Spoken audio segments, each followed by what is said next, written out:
Hello everyone. Hope you all are doing well and hope you all are safe if you are staying in ORN region. People, in today's class we will be discussing about India-Pakistan relations. Okay, so let's just begin with it. See, people, in this case, in the previous class we have discussed about India and its neighborhood relation. We have discussed its we can say introduction, and now we will be discussing about each neighboring country, our relations with each neighboring country in a great detail, because this is actually what is asked in the questions. Okay, and if you want to see like which type of questions are asked from this topic, you can actually look at the video. I'll put its link in the description, that which type of questions are actually asked from both the perspective of mains as well as from the perspective of prelims. Okay, so now let's begin with India-Pakistan relations. Okay, what are the subheads under which we will be discussing about them? First one is going to be the timeline. Then why is the issue there with Pakistan, and has India tried to solve the issue, and why this issue is still unsolved? We will be discussing about the present phase of the relationship, which is called as the cold peace phase. What should be done in the future, right? In order so that the relations can be stabilized, right? And another thing is we will be also discussing about the specific issues, that is which are there with Pakistan, like the Kashmir issue, the issue with Sar Creek, Siachen Glacier, and also the Indus Water Treaty. Okay, so let's begin with the timeline first. See, people, India Pakistan, they are called as the brother enemies. भाई हैं पर दुश्मन है, right? This is the term which is used for India Pakistan. These are called as brother enemies. Actually, there were three full-fledged wars have been fought between India and Pakistan. Okay, so we will be discussing about the entire timeline. Let's begin. So 1947-48.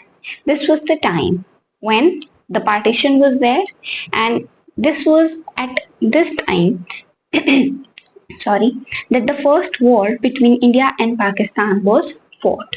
It was fought over the state of Jammu and Kashmir. Armed Pakistani tribesmen, aided by newly created Pakistani army, invaded Jammu and Kashmir इन अक्टूबर 1947.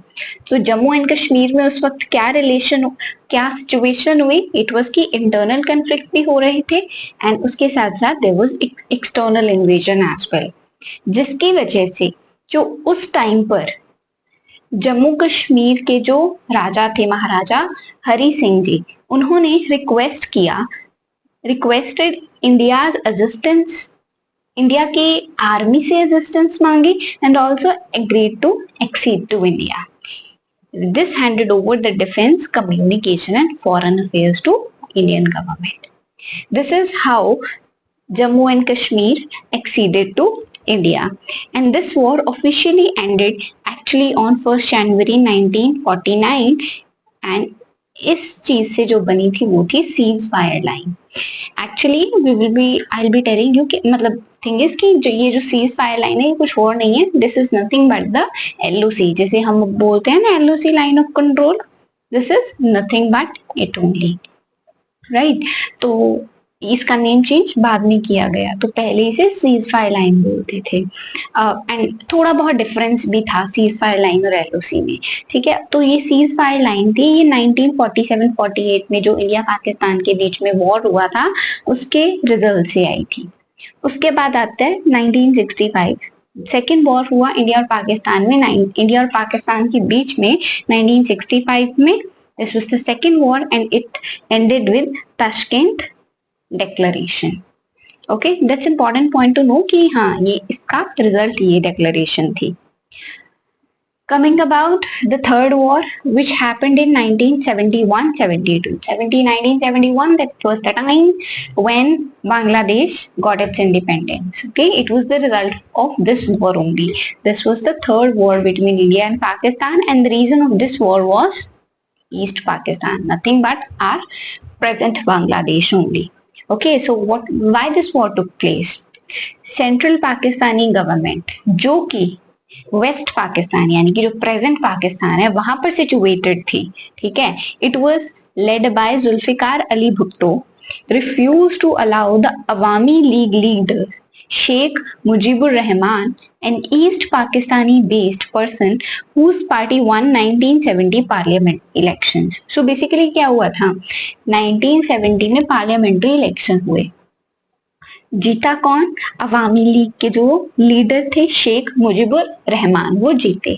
लेकिन जो central Pakistani government थी यानी कि waste Pakistan में जो government थी, they were not allowing them to, मतलब कि वो उन्हें अलाउ ही नहीं कर रहे थे कि that they are going to rule now, right. तो central Pakistani government they were not allowing them, जो कि वेस्ट सेंट्रल पाकिस्तानी गवर्नमेंट जो कि वेस्ट पाकिस्तान में सिचुएटेड थी, they were not allowing the Awami League basically which won the 1970 parliamentary election to rule. तो वो rule करने के लिए अलाउ नहीं कर रही थी, ऑल्दो इलेक्शंस में अवामी लीग जीती थी। सो क्या हुआ, उनके बीच में वॉर स्टार्ट हुआ। India in the beginning did not like jumped into the war, तो इंडिया ने बिगिनिंग में वॉर में नहीं पार्टिसिपेट किया। It was in the month of December, it was in the month of December that India involved in the conflict.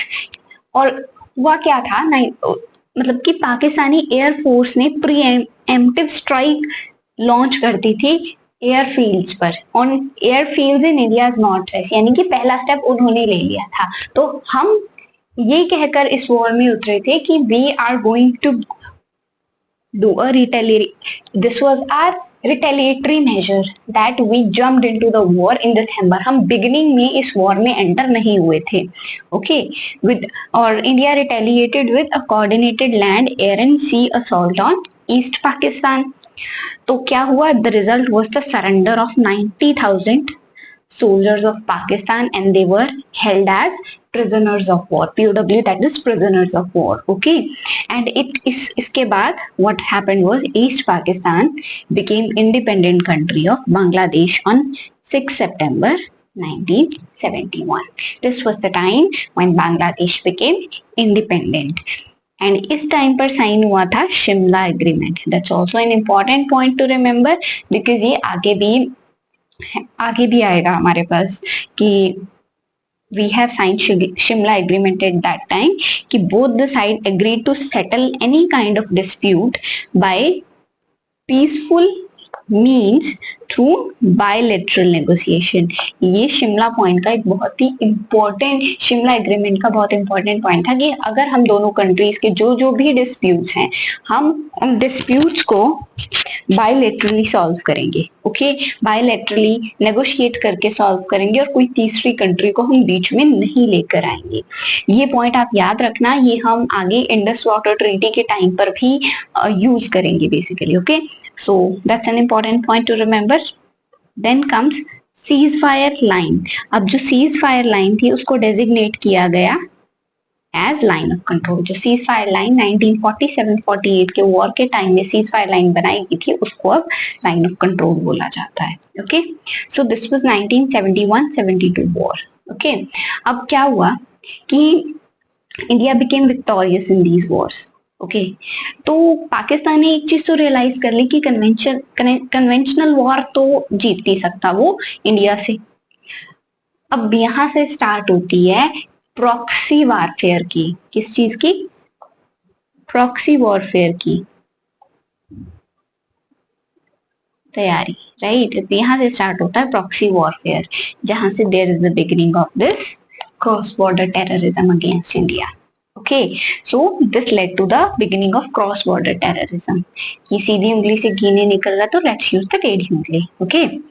तो this is from where जहां जब मतलब इस टाइम के बाद ही 1989 में ऐसा हुआ था कि कश्मीर मिलिटेंसी जो हुई थी बिगिन 1990s में भी बहुत बुरा हाल था. तो so it was the time when Pakistan realized that it cannot win conventional warfare against India, so that's why they were shifting to this cross border terrorism. Okay, so next उसके बाद आती है 1998 की बात. अब 1998 में both countries now became de facto nuclear weapon states. 1998 में दोनों कंट्रीज न्यूक्लियर वेपन स्टेट्स बन गई थी. तो इन्होंने इतनी बात तो पता चल गई थी कि अगर ये दोनों कंट्रीज न्यूक्लियर वेपन स्टेट्स बन गई हैं तो अब वॉर तो किसी भी चीज का सोल्यूशन नहीं हो सकता, बिकॉज न्यूक्लियर वेपन्स हैं दोनों के पास and it's going to bring about a lot of destruction on both the sides अगर वॉर हो जाता है, न्यूक्लियर वेपन्स का यूज हो जाता है. ओके, सो यहाँ से ये चीज तो मतलब इस टाइम के बाद इन्होंने ये चीज तो रियलाइज कर ली थी कि अब वॉर किसी भी चीज का सोल्यूशन नहीं है. तो उसके बाद अब बिगिन होती है जो हमने डिप्लोमेटिक तरीके से जब हमने इश्यूज को सॉल्व करना शुरू किया. 1999 then Indian prime minister Shri Atal Bihari Vajpayee ji, he started a bus service, Delhi Lahore bus service, and he traveled to Lahore for the first time by this bus service, and there was signing of also. So he traveled to Lahore by this newly opened bus service. There was signing of this Lahore Declaration, which reiterated. अब यहाँ पे भी ये important point है. Lahore Declaration, which reiterated that they remain committed to Shimla agreement, कि हम Shimla agreement के ऊपर अपना कमिटेड रहें. तो this was the Lahore declaration. ये भी इंपॉर्टेंट है, याद रखना. शिमला डिक्लेरेशन भी, शिमला एग्रीमेंट, लाहौर डिक्लेरेशन, दोनों चीजें याद रखना. ये आगे भी हम देखेंगे इनके बारे में. एंड अनदर पॉइंट वाज कि पहला तो था कि शिमला एग्रीमेंट के ऊपर कमिटेड रहेंगे, और दूसरा पॉइंट था कि agreed to take confidence building measures to improve the bilateral relationships. But लेकिन अब ये हुआ कि स्टेप्स तो इन्होंने कहा कि हाँ हम कॉन्फिडेंस बिल्डिंग मेजर्स लेंगे, ये ठीक है, लेकिन क्या हुआ? In the may of the same year Kargil war broke out. So this was what, तो जिसकी वजह से जो रिलेशंस थोड़े इंप्रूव हो रहे थे again went back to the previous stage. 2001 में फिर क्या हुआ आगे जाके? There was this armed attack on Indian parliament. 2001 में एक bilateral Agra India Pakistan Agra summit भी हुई थी, और वो हुई तो उसके बाद this attack on Indian parliament took place, जिसकी वजह से जो हमारे रिलेशंस थे वो फिर खराब हो गए. 2004 की बात की जाए तो there was this beginning of composite dialogue process. Bilaterally देखा जाए तो 2006, 7, 8 तक हमारे रिलेशंस बहुत इम्प्रूव हो गए थे पाकिस्तान के साथ. वही 2008 में देखा जाए तो there was this Mumbai attack. Mumbai attack की जो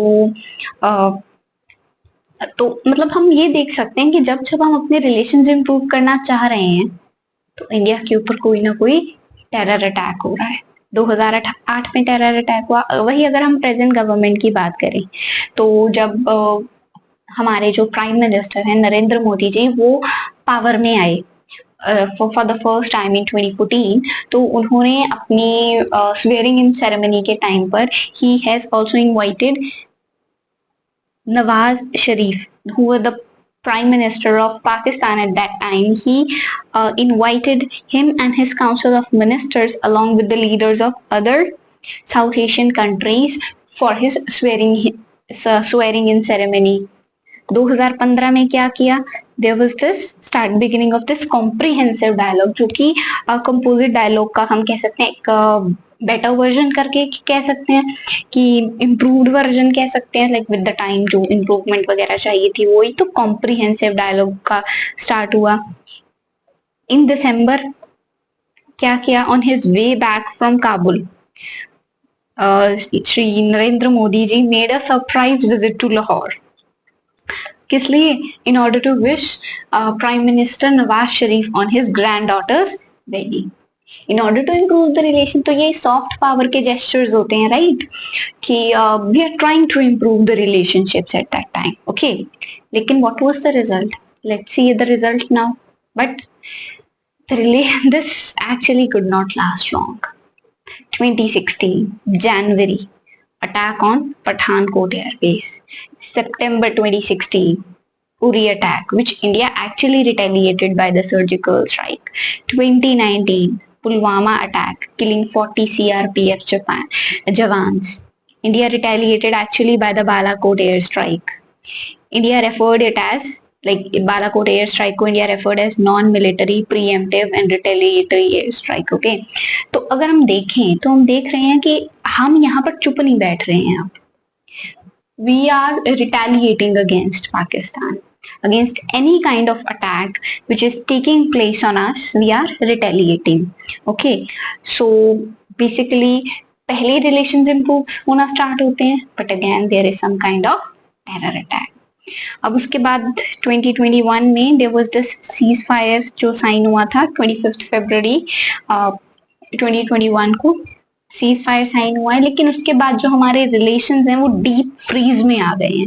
actually these are some of the terms international politics में, ये टर्म्स यूज की जाती हैं और इंडिया पाकिस्तान रिलेशन के लिए भी ये टर्म है कि प्रेजेंट को हम डीप फ्रीज का नाम भी देते हैं कि the relationship have come into the state of deep freeze now, और इस फेज को बोलते हैं हम कोल्ड पीस फेज. ओके, कि अब कोल्ड पीस फेज एग्जैक्टली क्या होता है अगर हम वो देखेंगे तो वो भी हम we will be talking about it later on. So तो अगर हम इस पूरी टाइमलाइन से अगर देखें कि एग्जैक्टली इशू है क्या, कि क्यों ये इशू सॉल्व नहीं हो पा रहा है, क्या है इशू, ठीक है, तो अगर हम उस चीज को देखें तो हम टाइमलाइन से बहुत ही आराम से देख सकते हैं कि this is an intractable rivalry. Intractable rivalry का मतलब हो जाता है यार कि we are, it's very difficult to solve, we are trying to solve it but we are unable to do that. Even after so many efforts we are unable to resolve the dispute. अब reason क्या है कि why are we not able to resolve this? The reason is this vested interest. India, sorry, जो पाकिस्तान है ना वो deep state है. Deep state का मतलब होता है कि आर्मी तो हर कंट्री की होती है, लेकिन पाकिस्तान के केस में ऐसा है कि आर्मी इतनी स्ट्रांग है कि आर्मी इतनी ज्यादा स्ट्रांग है कि बेसिकली ऐसा लगता है कि जैसे army is on the ruling, like कि एक दूसरी गवर्नमेंट का काम कर रही है army. This is what a deep state is like. जिस केस में अगर हम देखे जाए तो डुअल गवर्नमेंट कह सकते हैं ना, उस तरह की सिचुएशन है पाकिस्तान में. तो Pakistan is actually a deep state, and जो आर्मी की जो पावर का सोर्स है ना वो इंडिया के साथ जो रिवेलरी है वही है.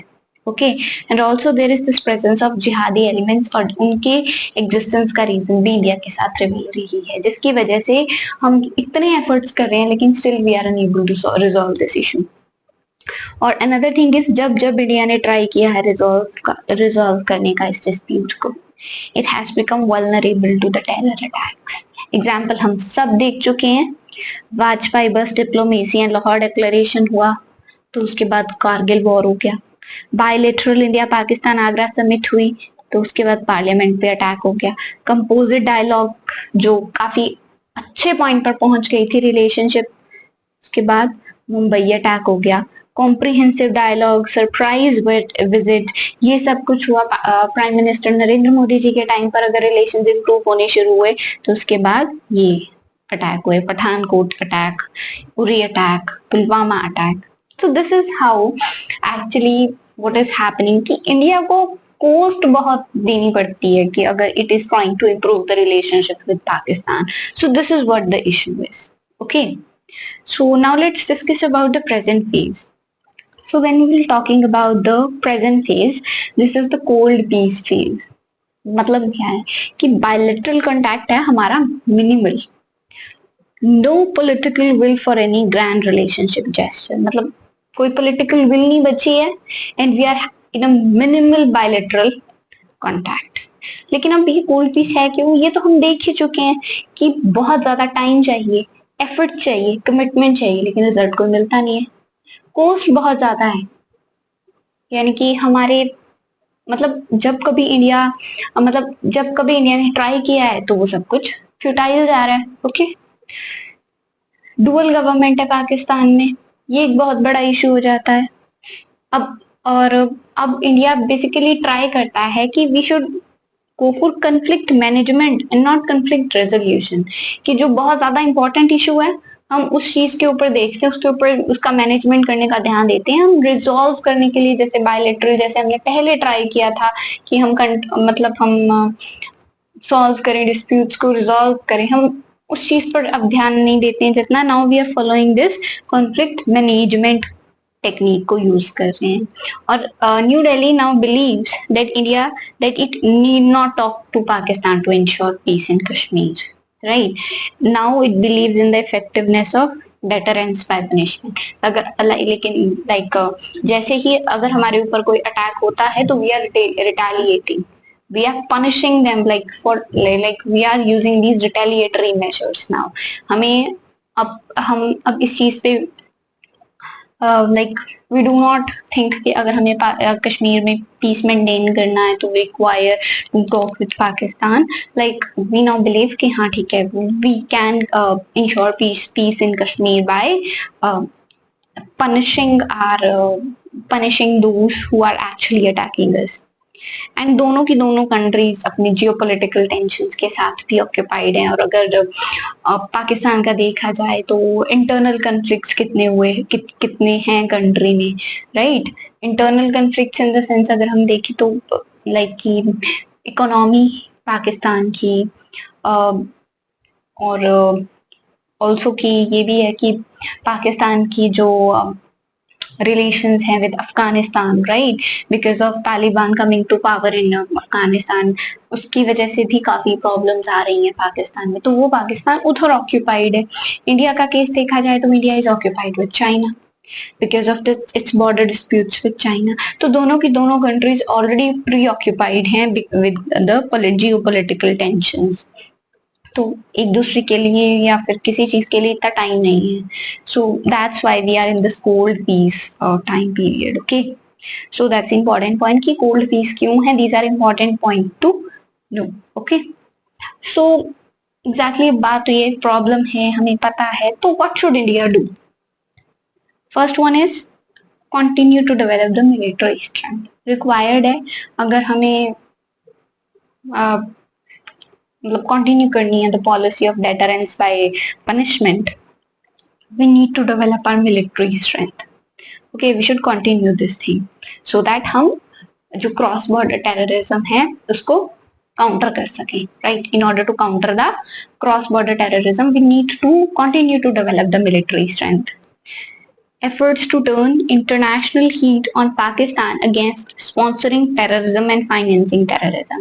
ठीक है, तो थिंग इज कि हमें टेररिज्म के खिलाफ on the international level we should turn the heat towards Pakistan। Okay, like India put effort to enlist Pakistan on oh my god, it is FATF list। Okay, that's important point कि India took this effort कि has put effort in the past कि पाकिस्तान को FATF grey list में enlist किया जाए।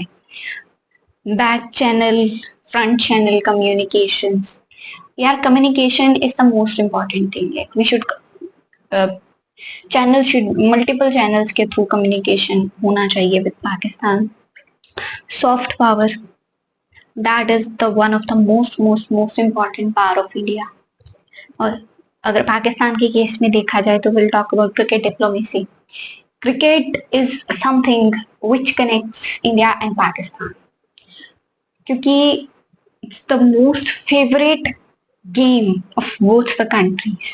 So cricket diplomacy is one। Another one is Kartarpur corridor। Another thing about is Bollywood, which is very famous in Pakistan, right? And now अगर in the present times देखा जाए तो Pakistani dramas which are very famous in India, so that's why this people to people contact can help to improve the relationship। तो इस चीज को continue रखना चाहिए, right?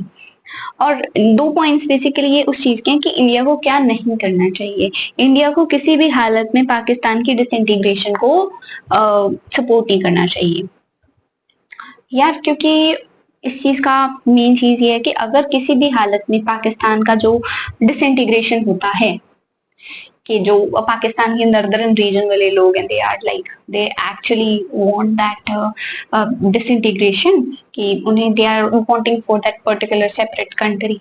अगर किसी भी हालत में पाकिस्तान का डिसइंटीग्रेशन होता है तो that is going to bring about lot of humanitarian crisis in India as well, क्योंकि हमारी नेबरिंग कंट्री है। अगर नेबरिंग कंट्री में किसी भी तरह का कंफ्लिक्ट होगा, चाहे इंटरनल कंफ्लिक्ट होगा, चाहे उसकी डिसइंटीग्रेशन होगी, तो उसका डायरेक्ट इम्पैक्ट, जिसे हम स्पिल ओवर इम्पैक्ट कहते हैं, वो इंडिया के इफेक्ट जो कहते हैं, वो इंडिया पर जरूर जरूर जरूर आएगा। So we should not support any kind of disintegration in Pakistan. Okay, India also should not try to isolate Pakistan in the international. In Pakistan को आइसोलेट करने का भी ट्राई नहीं करना चाहिए। रीजन है यार इस चीज के पीछे कि पाकिस्तान जो है वो जोग्राफिकली काफी इंपॉर्टेंट पोजीशन पर है, जोग्राफिकली देखा जाए, क्योंकि पहले तो जियो पॉलिटिकली जो इम्पोर्टेंट रीजन हैं, चाहे वो सेंट्रल एशिया का रीजन हो गया, चाहे वो वेस्ट एशिया का रीजन हो गया, तो उन रीजन के काफी क्लोज है पाकिस्तान, राइट। इंटरनेशनली काफी इंपॉर्टेंट है ये जोग्राफिकली एट प्रेजेंट, राइट। और अनदर चीज देखी जाए कि चाइना का काफी इंपॉर्टेंट अलाई है पाकिस्तान, और चाइना की power at present it's on the rise, right. So China का एक काफी इंपॉर्टेंट एलाई है, जिसकी वजह से किसी भी हालत में हम आइसोलेट नहीं कर सकते पाकिस्तान को। पाकिस्तान को we can not isolate in the international politics. और अगर यूएस की बात देखी जाए तो यूएस भी कंप्लीटली अपनी लाइक स्टॉप नहीं करेगा कि if US is providing some aid to Pakistan, तो US is not going to completely stop it. Reason is कि अगर यूएस ने कंप्लीटली स्टॉप कर दिया तो definitely it's going to come, Pakistan China के और ज्यादा क्लोज हो जाएगा, which US actually doesn't want। तो इंडिया को ये नहीं ट्राई करना चाहिए कि हम पाकिस्तान को आइसोलेट कर दें इंटरनेशनल पॉलिटिक्स में। तो ये दो पॉइंट्स भी इंपॉर्टेंट है, what should India do and what should India actually not do as well, क्योंकि नॉट डू वाले पॉइंट्स भी बहुत इंपॉर्टेंट है। Okay, so this was all about today. अब जो स्पेसिफिक इश्यूज हैं, I'll be taking another class on it because वो काफी ज्यादा नहीं तो लंबी हो जाएगी। If we'll be talking about Kashmir issue, sir creek का जो इशू है, जो सियाचिन ग्लेशियर का जो इशू है, जो इंडस वाटर ट्रीटी का इशू है, ये जो सेपरेट इश्यूज हैं, इनके लिए I'll be taking class separate class। So this was all about today, जिसमें कि we have actually discussed about the timeline of India-Pakistan relationship। Timeline timeline इसलिए जानना इम्पोर्टेंट थी ताकि हमें काफी इम्पोर्टेंट चीजों का पता चल गया कि लाइन ऑफ कंट्रोल कब बनी, सीज फायर लाइन थी, फिर वो लाइन ऑफ कंट्रोल बनी, किस तरह शिमला अग्रीमेंट क्या है, लाहौर डिक्लेरेशन क्या है, क्यों ये इम्पोर्टेंट है। इसमें ये भी पता चल रहा है हमें कि किस अकॉर्डिंग बांग्लादेश की इंडिपेंडेंस हुई, क्रॉस बॉर्डर टेररिज्म इंडिया में क्यों स्टार्ट हुआ, पाकिस्तान ने कब कैसे क्रॉस बॉर्डर टेररिज्म का जो रास्ता वो अपनाया, फिर उसके बाद क्या क्या हमने स्टेप्स लिए थे बायलैटरल रिलेशंस को सॉल्व करने के लिए। लेकिन ये स्टेप्स, अगर बायलैटरल रिलेशंस इम्प्रूव हो रहे थे तो ये काफी ज्यादा लाइक मतलब इतना टाइम क्यों नहीं आगे चल सके, राइट, दैट्स ऑल्सो इम्पोर्टेंट। और प्रेजेंट फेज क्या है, और प्रेजेंट फेज अगर कोल्ड पीस का फेज है तो ये कोल्ड पीस का फेज क्यों है। तो these are very very important points, or what India should do now, right, and what should India actually not do। तो ये points जो हैं they can be included in the way forward kind of thing as well। ठीक है जी, तो this was all about India Pakistan relations। I have tried to cover each and every aspect of it। तो in the next class we will be discussing about the leftover issues which are specific issues। Okay, so we'll meet you the next time। Thank you very much। Stay happy and stay safe, bache। It's very very very important to do that। So friends, please stay safe because of the situation which is there in the ORN at present, as well because of the heavy rains, and please try to stay safe, right? So thank you very much। Bye bye।